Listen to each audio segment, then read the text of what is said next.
एक बार की बात है, एक घने जंगल में एक ऋषि अपनी कुटिया में रहते थे।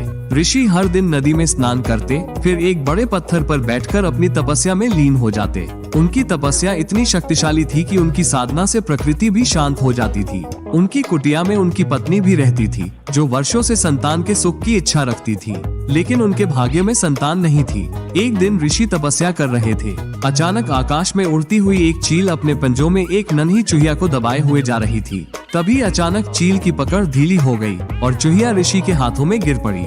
ऋषि ने चूहिया को सहलाया और अपने तपोबल से उसे एक सुंदर बच्ची में बदल दिया। उन्होंने बच्ची को अपनी पत्नी को सौंपते हुए कहा, ये हमारी पुत्री है, इसे ईश्वर का वरदान मानो और इसका पालन पोषण करो। पत्नी की आंखों में खुशी के आंसू थे। वर्षों से जो सपना उन्होंने देखा था वो सच हो गया। समय बीतता गया, वो बच्ची एक सुंदर और गुणवान युवती बन गई। ऋषि ने उसे हर तरह का ज्ञान दिया। माँ ने उसे स्नेह और ममता से पाला।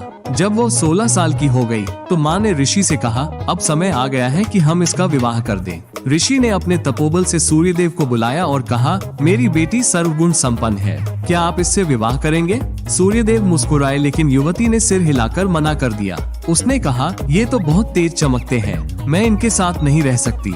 ऋषि ने सूर्यदेव से पूछा, आपसे श्रेष्ठ कौन है? सूर्यदेव ने उत्तर दिया, बादल, जो मेरी रोशनी को ढक सकता है। ऋषि ने बादल को बुलाया, लेकिन युवती ने कहा, ये तो काले हैं, मेरे उजले रंग से मेल नहीं खाते।